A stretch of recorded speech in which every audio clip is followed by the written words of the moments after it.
Happy Sabbath, everyone. It's always wonderful to be here, and it's exciting to continue to look at Revelation story with you. What an amazing story this is. I know that you have been blessed to get to look at the details. The Bible is so spectacular to tell us ahead of time what is coming upon the world. I hope that you are gaining a bigger perspective of who God is in all of this. If that's not happening, then we're looking at details of doom and gloom and destruction, and it's for nothing. We have to be getting a bigger picture of God's brilliance, of his righteousness, of his goodness, of his faithfulness, of his mercy as we go through, as we comb through, and as we look at some very, very difficult things in God's Word. Most people don't want to know what's coming. Most people read this and they can't understand. And I can certainly see where they're coming from, because it is very overwhelming at times to look and to realize that God has set these things, he has ordered them, and they are coming. In fact, one of the things we're reading about today, the sixth trumpet, says that this one thing will happen on the very day, at the very hour. God is precise in everything he does. He is a God of timing. So I want us to turn to Revelation chapter 9. We're just going to go over just a little bit of what we looked at last week in the appearing of the devil, the Antichrist. I believe we've established firmly that there is no one that can be this man of lawlessness, this stern-faced king that Daniel talks about, the angel king of the abyss, other than Satan. He is God's great enemy. He is a predator king. He appears on the scene because the gospel has been taken as far forward as it can. I want to recap just a little bit, because every time that we start again, just the more that we review these things, the more that you'll remember them, that they'll be clear. Because I promise you, every time you're willing to look at God's word, God will make things clear. That's why we can't just read things one time. We are foolish to think that we can read something one time and just understand it. In fact, if you're reading it for the 50th time, God will give you more. It is who he is. God's word is ever giving. We know that God has had a plan from the beginning that sin would exist for only this amount of time. And it's 6,000 years. Plus the 1,000-year millennium that comes after Jesus takes his children home, 7,000 years total. If you add up all the genealogies in the Bible, that's what you get. All of the time frames in the Bible, that's what you come up with. We are at the end of the 6,000 years. How do we know that? Because the book of Daniel has been unsealed. What does that mean? God has given the knowledge to the keys to unlocking prophetic understanding. It can now be understood as it reads. And I know that you guys have been studying this along with me, and you understand how the pieces fit. You might not know it perfectly yet, and that's okay. Understanding that God has a plan to rescue his children, and that you and I are wanting to be part of the group that is going home. After all, we call ourselves Christians. The disciples, when Jesus left, that had to have been their saddest day. But he said, I am coming back. I'm going to prepare a place for you, and I am coming back to take you with me so that we can be together forever. So that's what we should be looking forward to. When will this be? No matter how good your life is today, you are not problem-free. No matter what age you are eventually going to an age where you're going to start having problems with your body, because these bodies won't last forever. They were not made to last forever. The older we get, the more problems we have. It's just anything on this planet. A house is new, then it gets old. A car is new, then it gets old. It's the order on this planet, and God is getting ready to change the order of life. There's going to be a new order where things won't get old and wear out and get sick and die anymore. And as Christians, that's what we should be looking forward to. Jesus is coming back for us. We get to meet him face to face, and we get to spend eternity with him. How can it be that it's the last thing that we want to be looking at is the book of Revelation, when the Father is going to reveal all that Jesus is, because most of the world has no clue. God has a great enemy called Satan, and he is going to allow him to appear at the fifth trumpet because the gospel has stalled.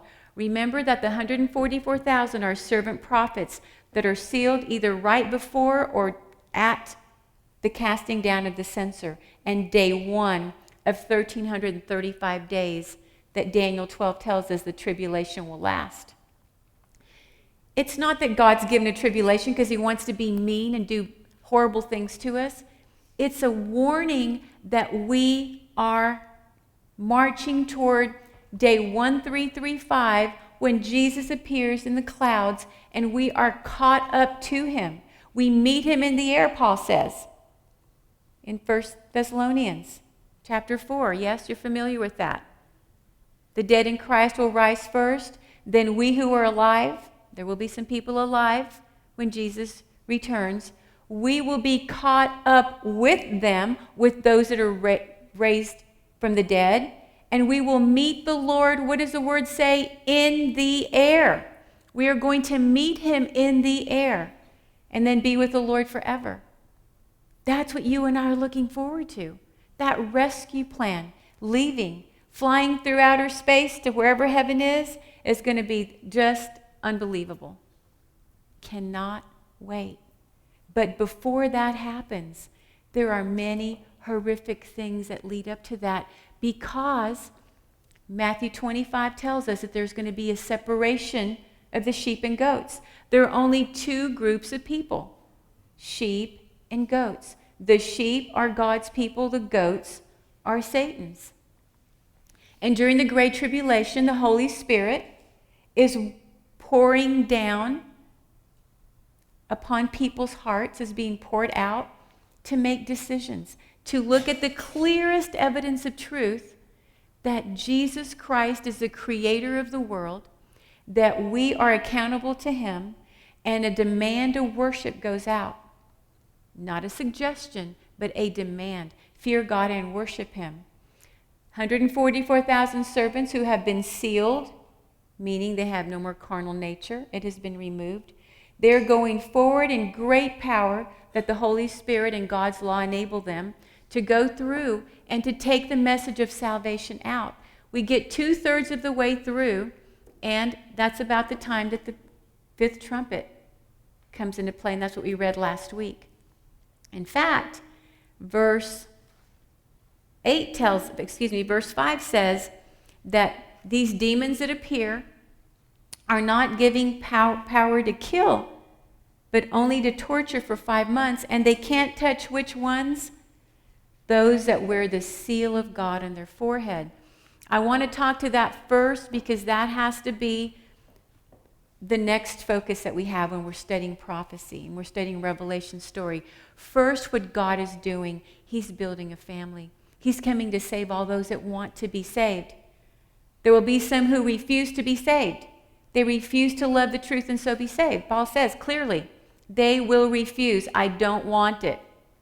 But for those that do want it, they will be sealed along the way. They will be sealed, given God's nature. Still have these worn out bodies. We don't get the new body yet. But the biggest relief that you and I, and the greatest hope, is that we are not going to have these natures. That we will have no attraction for sin. I know you and I would be willing to take these bodies into heaven if we had to, if we had no attraction for sin. Yeah, that's the greatest gift that we're getting, is no attraction for sin, because we wear the righteousness of Christ. We are like him. Wow. So keep that in the back of your mind so that the details and the horrors of the story don't take over. That's how you keep that from happening. God has a plan. During the Great Tribulation, the biggest plan is his mercy being poured out and people being brought into his family. The Holy Spirit uses 144,000 servants, and then as the rest of us are sealed, and some of you in here may be part of the 144,000, who knows? God will pick whom he picks. He says men and women, old and young.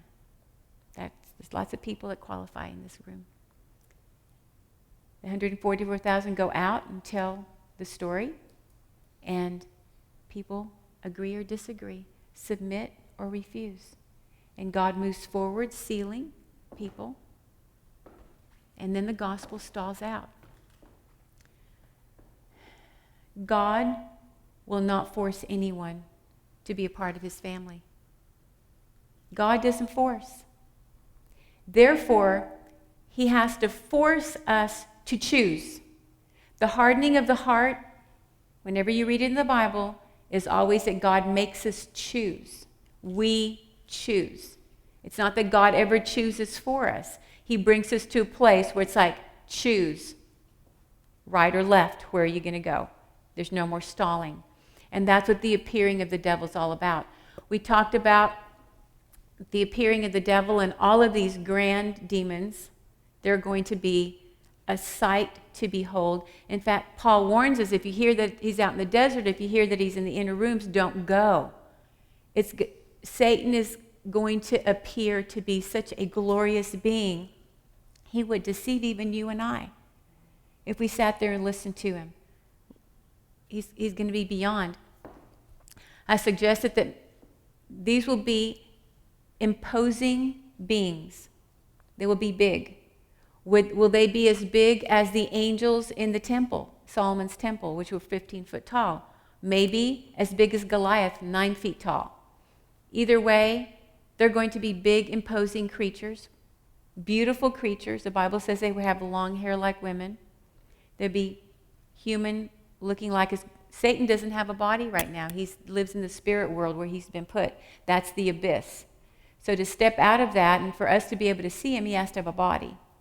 God gives him a body, and I'm sure he lets him pick whatever body the appearance that he wants. Obviously, he appeared as a serpent in the tree. That's what he picked.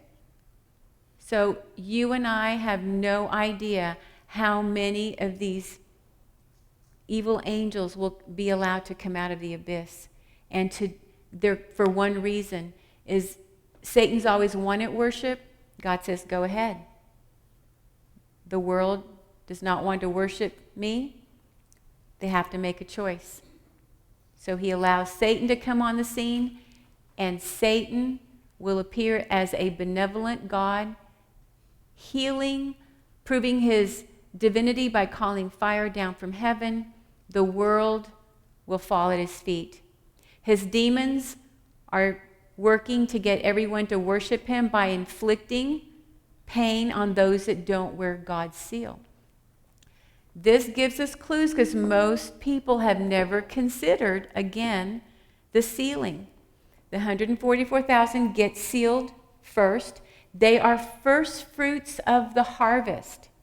If you understand any kind of agriculture, because that's what the Israelites were, an agricultural nation, you understand that the first fruits are a sampling of the big harvest. So if I bring tomatoes from my harvest, if I say these are my first fruits, what do you know is in my fields? Tomatoes. If I bring you corn from my fields, these are my first fruits. These are the first of my harvest. You know that I have a cornfield. So here are the 144,000 sealed. They've had their carnal natures removed. What will the rest of the harvest look like? They will be like them. In fact, this is a verification of this ongoing process because they're not allowed to harm those who wear God's seal for 5 months. 5 months. Yes, don't get comfortable in saying, oh, yay, I'm so glad that I'll be wearing God's seal because I won't be tormented and I won't be touched. 5 months. We have to read the fine print, 5 months. So for 5 months, they're only allowed to torment people because think about this. If I'm being tormented and I see that Ambria and Cassie are not, then I'm going to say, how come you're not suffering like I am? And they say, because God's protecting us. And that could be a very powerful testimony for them on my behalf, that God would use them to win me over. So that will be an ongoing thing during the Great Tribulation. Remember that there are 2 princes vying for everyone's soul, the Prince of Light and the Prince of Darkness. That is what this entire process is about. The Prince of Light bringing as many of his children into the light, and the Prince of Darkness choosing to delude and to hide the truth and to persecute and to bring fear to people, because fearful people want to run and hide. So let's look at the rest of Revelation chapter 9. And talk about the 6th angel bringing his trumpet. The 6th angel sounded his trumpet, and I heard a voice coming from the horns of the golden altar that is before God. It said to the 6th angel who hath the trumpet, release the 4 angels who are bound at the great river Euphrates. And the 4 angels who had been kept ready, and look at this, for this very hour, day, month, and year, were released to kill 1/3 of mankind. That's a lot of people.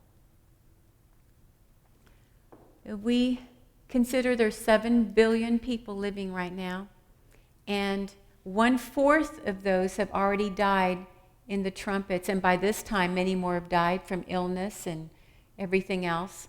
1/3 that's left is at least over 1.5 billion people. That is a lot of people. The number of the mounted troops was 200 million. I heard their number. The horses and riders I saw in my vision looked like this.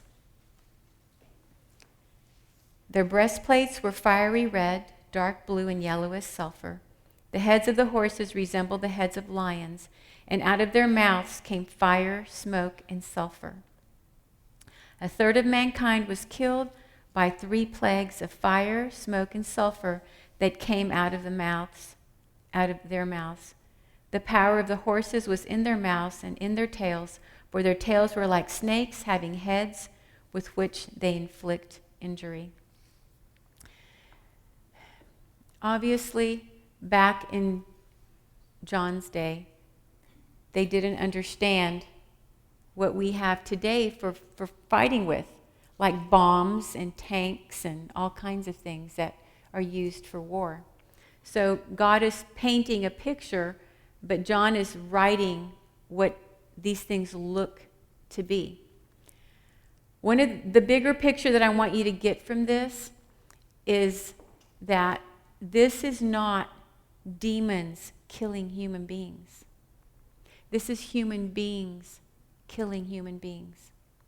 And I say that because the devil is allowed to come out of the abyss so that every human being will make a choice. We will either become like Lucifer and become predators over the issue of worship, because it will be worship God, the God of heaven that you and I can't see, or the God that is standing before you in this glorious, imposing form. Who will we worship? Now I'm going to back up just a few minutes here and to paint a picture that during the 5 months of protection for us, those that wear God's seal, those that choose to surrender to the Holy Spirit, their people are making decisions, and Lucifer is going around campaigning and, if you want to call it that, and establishing himself as God all over the world. He'll be able to be here one day and in Russia the next. I mean, he will have power to move around and to deceive multitudes. The Bible says that he is going to exalt himself, make himself like the Most High. He is going to oppose anything that is called God. So his plan is to oppose every religion. Remember the 7 religious systems? So when the 5th trumpet ends, everything changes. Satan will not be the kind, loving God he's pretended to be for 5 months. He is now ready to take over. And the 6th trumpet, the language that's used here, and you have to understand the sanctuary service, and understanding that helps you to understand Revelation's story in a much greater sense. But just for right now, the protection that is had there is gone. And he is allowed to have power to take over the entire world. And so he dissolves all religion. And that is what Revelation 13, let's go back there because we started off in Revelation 13 a while back about worshiping Babylon when we were talking about the first 4 trumpets. But I want you to look at 13:11 so that you can kind of get the flow. I saw another beast coming out of the earth. He had 2 horns like a lamb, but he spoke like a dragon. Big clue. Pretending to be a lamb, pretending to be like the lamb, but he speaks like a dragon. Well, Revelation 12 tells us who the dragon is clearly. He exercised all the authority of the first beast. The first beast is Babylon, the 7-headed beast. And made the earth and its inhabitants worship the first beast, whose fatal wound had been healed. He performed great and miraculous signs, even causing fire to come down from heaven to earth in full view of men. Because of the signs he was given power to do on behalf of the first beast, he deceived the inhabitants of the earth, and he ordered them to set up an image in honor of the beast who was wounded by the sword and yet lived. He was given power to give breath to the image of the first beast so that it could speak and cause all who refused to worship the image to be killed. He also forced everyone, small and great, rich and poor, free and slave, to receive a mark on his right hand or on his forehead, so that no one could buy or sell unless he had the visible mark. During the 6th trumpet, most Christians, I don't think there's a Christian out there that hasn't heard 666 or the mark of the beast. It's like, who is the Antichrist and what is the mark of the beast? Because those are both bad things. Well, when you know that they're connected, that the Antichrist is Satan and that his mark is his mark. Just like God is sealing his people with an invisible mark, so the devil will tattoo. The word used here is like an etching or a tattoo. And things will be so primitive during this time, that's the easiest, cheapest way to mark billions of people. And so God is going to allow the devil to dissolve all religions of the world. But God has a purpose for this. And I hope that you will see the purpose in everything that he does. When he allows the torment during the fifth trumpet, it's to win others over. God, the entire time, has been moving along with the Father sends the Holy Spirit to woo hearts of man. There's no forcing and there's no pain. The damage is done to the planet where we live. And those things are going to affect us. But Satan, on the other hand, he is going to inflict pain. And God allows that to win more over. Well, the dissolving of religions is the same thing.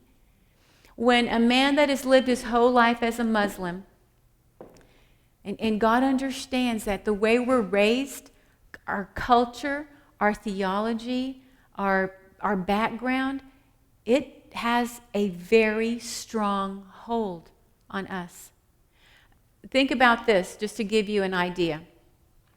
In some cultures, at mealtime, the men sit down and eat, and the women serve. And the women don't sit down to eat until the men are done. I know, yeah, sorry, men. Don't get a smile on your face. That's the culture. That's just how you're raised. It's how you do it. It's just life. Then you come into most modern age where, everything's a buffet style. Here's the food. You got 2 legs and 2 hands. Serve yourself. Well, those are opposing. Imagine someone that's been raised that the respect is that men sit down and eat and the women come over to my house to eat and see all the food on the buffet. It's like, that would be that's a very small thing, a cultural thing. Perhaps those women that have to wrap all of their bodies and only show their eyes come over to a place where we live and we don't. Cultural differences are serious. They're deal breakers. They're deal breakers for switching and moving into a different way of life. And then you wrap up religion in that. So what are the odds of a Muslim considering the gospel? Not great. But and there will be those that are hanging on to their religion for dear life, that when the devil dissolves all religion, because this image means no more religion. There is a one world religion. I am God and King. I am here. Y'all did a good job, but we don't need this anymore. That will win over. When you think about the thief on the cross salvation, this is it. In that moment, when religion is dissolved, and those that have lived their whole lives being Buddhists or Muslims or Catholics, there's no pope, there's no anything, this is how it's going to be. Some at that point will consider and see. It will take that. God will use Satan's need for worship and his need to exalt and oppose everything that is called God to win more children over. By allowing Satan to get what he wants, he gets more children. Wow. What does that tell you about the God that we love and serve? Using every opportunity. How God does not allow culture and religion to affect how he sees our hearts is beyond. That he sees only a heart. He does not see the labels that we've given ourselves. He does not see the culture that we've been born into. He understands that. Diversity is part of the plan when he changed languages. It's just how it came with the sin problem. Wow. And so God is going to win over that. Those are the 11th hour people that are going to come in. They will have the thief on the cross experience. That very moment, the blinders will come off like they did for the thief in that last minute when he recognized the blinders will come off, and they will acknowledge that Jesus Christ is Lord. In the midst of all of this horrifying killing that will be going on. And I want to read you something that when I read this, I thought, the sixth trumpet. This book is called Left to Tell. If you have not read this book, get this book and read it.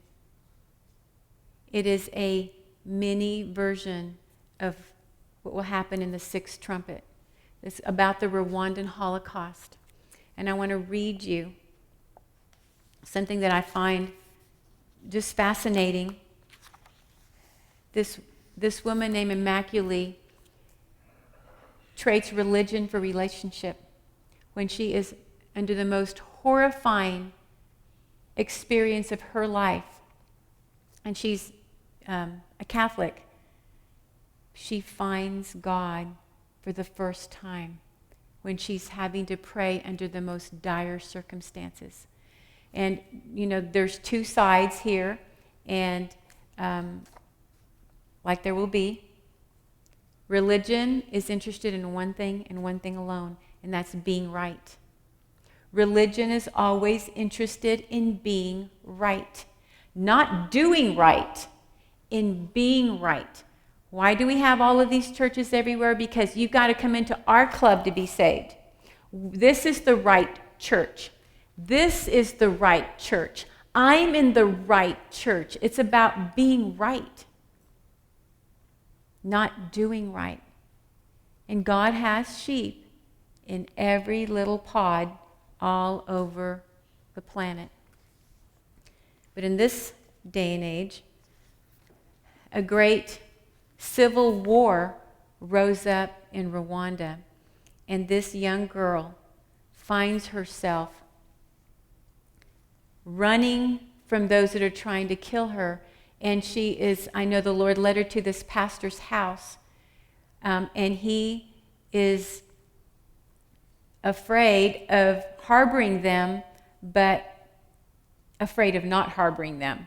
So he allows them to live, 6 women, in a tiny bathroom that is 3 feet by 4 feet. 3 feet by 4 feet. There's a toilet and there is a shower stall. It's not even big enough for a sink. There's a toilet and a shower stall for 6 women to live in. She says, I couldn't imagine how all 6 of us could possibly fit in this space, but the pastor herded us through the door and packed us in tight. While you're in here, you must be absolutely quiet, and I mean silent, he said. If you make any noise, you will die. If they hear you, they will find you, and then they will kill you. No one must know that you're here, not even my children. Do you understand? I'll let you read the rest of that story. But God provided a place, small as it was, because he had a purpose. When he says in Revelation, those that will go into captivity they will go. Those that are going to die by the sword they will die. Reminds me of this. She's in this little bathroom, and she's Tutsi, so she's the wrong nationality to be alive. So the enemy is coming, and she looks out this teeny-weeny little window when she hears this great commotion. And these army that's grown into hundreds and thousands that are just going through the countryside looking for people to kill. She says, it was my turn to stretch, and they had to take turns standing and stretching. I mean, they were just on a rotation and had to be absolutely silent. She said, it was my turn to stretch when a commotion erupted outside. There were dozens, maybe hundreds of voices, some yelling, others chanting. We knew immediately that the killers had arrived. Let us hunt them in the forests, lakes, and hills. Let us find them in the church. Let us wipe them from the face of the earth. I stood on my tiptoes and peeked out the window through a little hole in the curtain. The other ladies grabbed me, trying to pull me down. Anastasia shook her head wildly, silently mouthing, "Get down, they're looking for us. Get down before they see you." I ignored them, knocking their hands away and peering through the hole.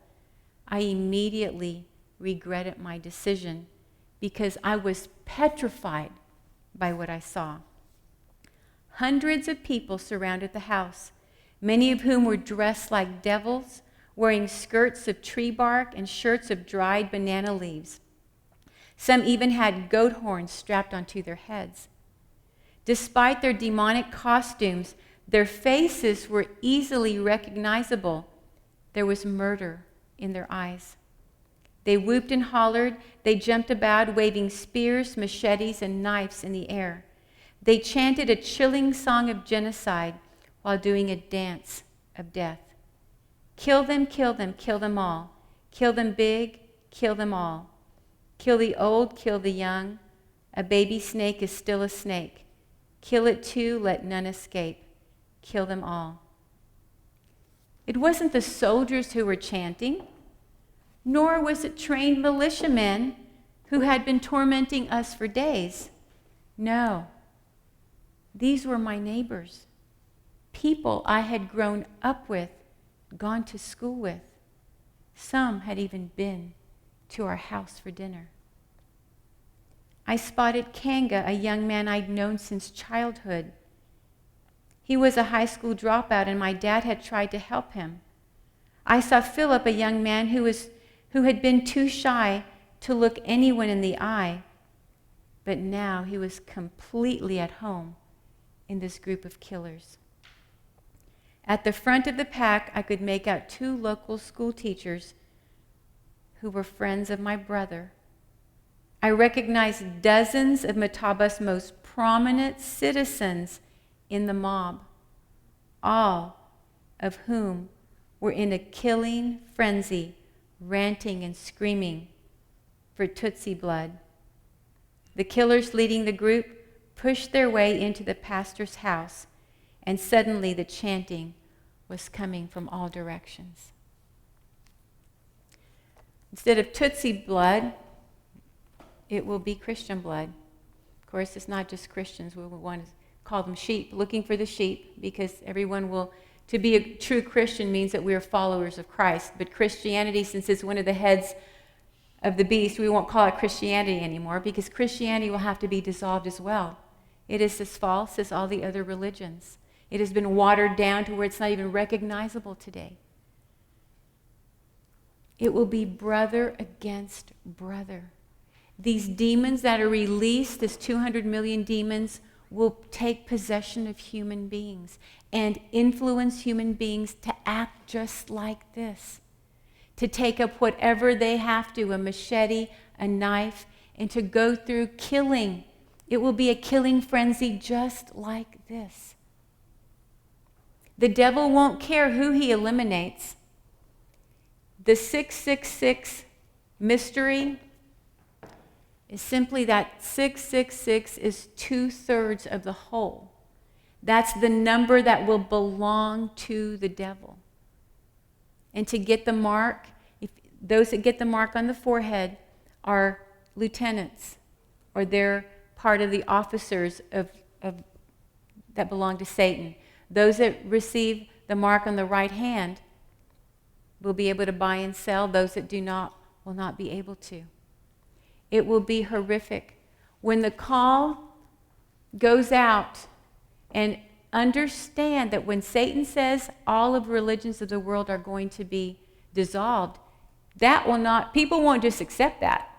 What? You're not going to tell me what to do. Oh yes, but he is. Dissolving the earth's religions will not, he will meet a lot of opposition. That is why these demons are released to kill. And in these final days, the 144,000 have already gone out with the third. Let's look at Revelation 14 so we can just read that right quick. The third angel's message.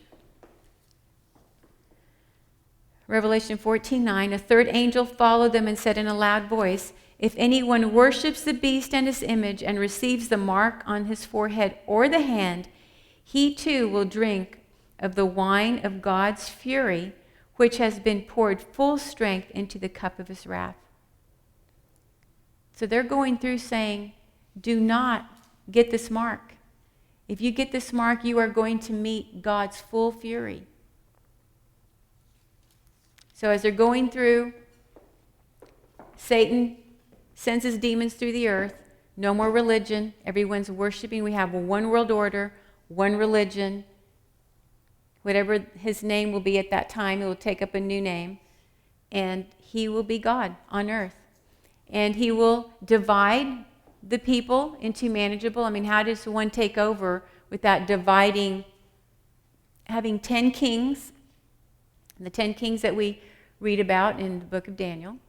And then within those 10 different areas, I believe will be much like Moses was told to manage people, is to divide them into groups of thousands. And then from there, you take 1,000 and you divide them into smaller groups so that you can manage and see, you know who's in your group and you know if they're doing what they're supposed to be doing. And so you know everyone in your group, and if you don't wear a mark, then you're gone. And so only 2/3 will be allowed to live in every group. So just think about this. You know, we're in this quadrant, and there's 1,000 people here, and Satan says, the first 2/3, I'm a merciful God. Remember in the Bible how kings and rulers that are merciful, that want to try, he's pretending to be merciful, he will allow for 2/3 to get the mark and be able to buy and sell. And so 2/3 will flock to get the mark. People won't care who they have to step over and get rid of. And Satan won't care who he eliminates, even his own people, because that's who he is. He is a predator. He wants only to have full control. And so 2/3 out of every 1,000 will die. And the demons will go out in full force, and it will be brother against brother doing the killing. It'll be a horrific, horrific time. And by the end of this time, half of Earth's population and more will be gone. Satan will have established himself as king over the world. And he will have a one-world religion. And he will extract worship, because that is who he is, by force. Many of God's sheep will die during this time. The Lord, he says, if you will die by the sword, then so will it be. He will use us to win others over. And remember, before you start holding your breath, that by this time, you will be sealed with God's seal. You will have no fear. You will have God's perfect righteousness. You will have no attraction for selfishness. You will have no need to protect yourself, because you belong to the Lord and you trust him wholeheartedly. By this time, and we'll eventually get to where we study the seven thunders, you've already heard Jesus talking to you along the way. You have heard his voice speaking to you. You will have no qualms about giving your life for another life, just the way Stephen did. Stephen is a beautiful story of someone that speaks the truth that God gave him, and then leaves the results in God's hands. The other thing I wanted to bring up in this, as you process, there is so much to process when you're studying Revelation story, and there is so many elements in the story, and that's why when you get submerged in studying it, once you start going down one direction, then you go this way, then you go this way, and it's just all-encompassing. And there's nothing better that we can do than just allow ourselves to have that time to study the story. But I wanted to bring up the fact that whenever the 144,000 go through and start giving the gospel, Jesus is a call to worship. and Jesus is the creator, and Judgment Day has come, most of the world won't go along with it. They will meet great opposition because you have to understand religion is what it is. It's only as things move forward that people will be willing to consider. There will be many people that are not just unwilling to see the truth, but they don't have the courage to publicly defend the truth. It takes a lot to believe something and publicly defend what you believe. You remember, Peter is a perfect example of this. Peter loved God. He said, I will die for you. These other loser disciples of yours, God, they'll run and hide, but I will never do that.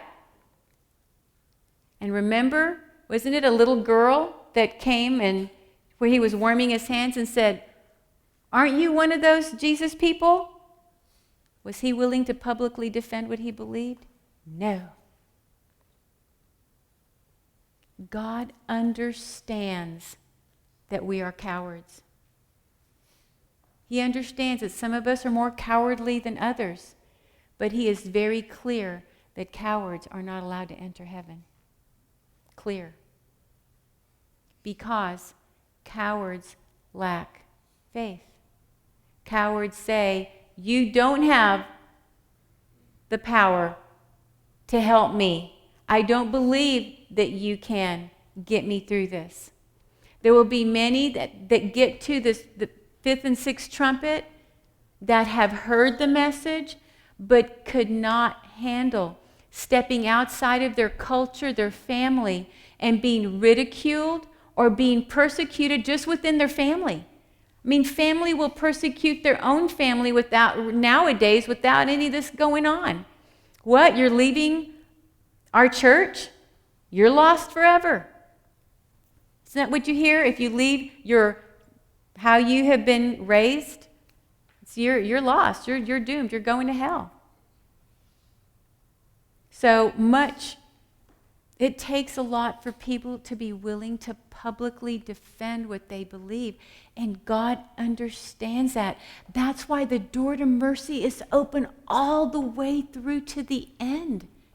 What does that tell you about Jesus Christ? To leave the door open and be willing to accept those that have been cowards, love their family members more, love their religion more. You might see a little bit. He knows that they're honest-hearted deep down, but their head is so messed up with family allegiance and with cultural issues and with religion that God allows for mercy to go all the way to the seventh trumpet to win over the hearts of all of the Gideons that are out there. That have to have another sign and another one and another one. Are you sure? Are you sure? Are you sure? Are you sure? Wow. What an amazing God we serve. I'm just blown away by all that God has to say. And even studying and reading this and trying to do all we can to put the pieces together, because God's given us the word so that we can look and figure out and spend a lot of time digging, because understanding these things is not topical study. You can't just sit down and read. I'm going to read the book of Revelation today, this afternoon, and then I'll know what it says.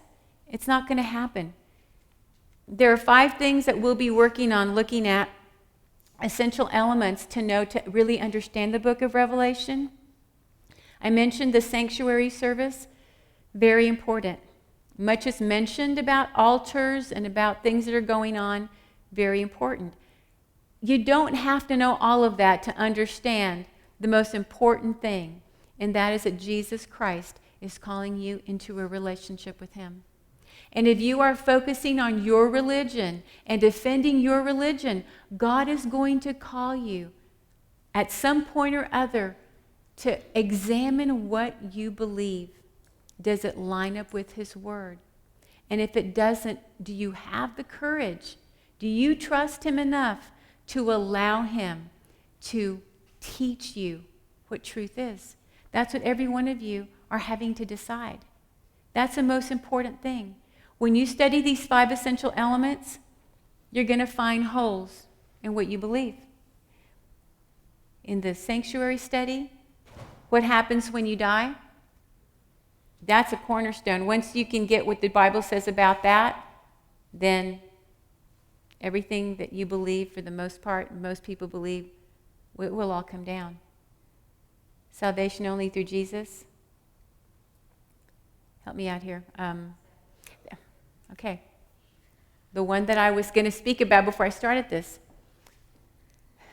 Most people will be unwilling to worship God because they will refuse to stop on the Sabbath day.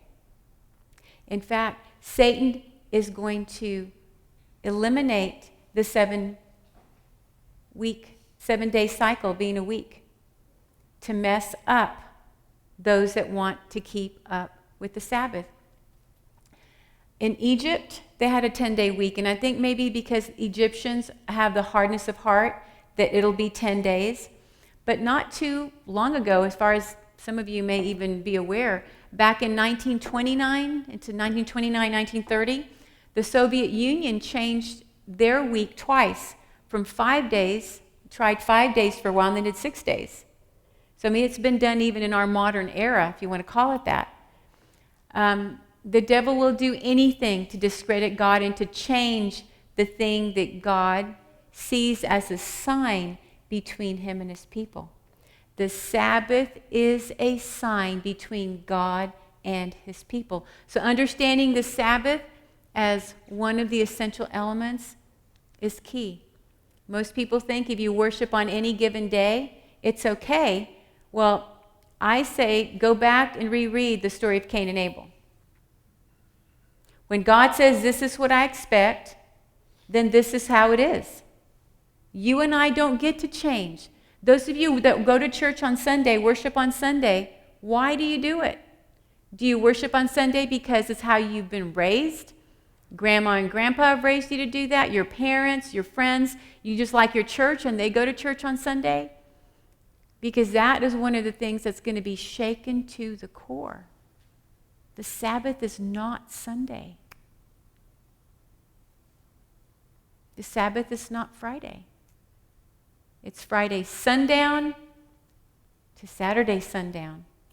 So it's part of one day into the next because it's God's timing and how God recognizes time to be. From sundown to sundown, we've changed even that. And human beings want to tell God how things are going to be. And that's not going to work. So today, you and I are not being persecuted. We can go to church on any given day. That's getting ready to change. And so what do you know about what you believe? Ask the Lord to give you a hunger and a thirst to dig and to study and to see if what you believe aligns with what the Bible says. And I say that with every ounce of humility that God can give me, because I grew up being raised in the Catholic Church and started reading the Bible and saw that things were not aligning. What I had been taught was not aligning with the Bible. And I've studied with various churches looking for truth. God's going to call you to do the very same thing. Every person that is seeking truth will find themselves an outcast of wherever they are, because the majority will never be right. Will you and I have the courage to study and then publicly defend what we believe? Because that is what this is about. Not just to say, I stand for God. I'm not like all these other people. Guess what? The test is right around the corner. Will we be like Peter and curse and make ourselves to be something that we're not, so that we're not persecuted? We're out of time. We will continue to go through and look at the 7th trumpet and everything that leads up to the 7th trumpet next time. Please continue to read and study. There is no greater investment that you can make than reading God's Word. I don't care how many times you've read it, God will bless you time and time again. And I don't care how many times you've studied this story. I have taught this story many dozens of times, and every time I start again, I feel like I'm in kindergarten again.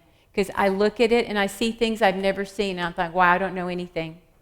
That's what God's Word is all about, is giving us more, because He is so much more that we can ever imagine. And I hope that you are seeing more of who God is as we go through this most amazing story of the revelation of Jesus Christ.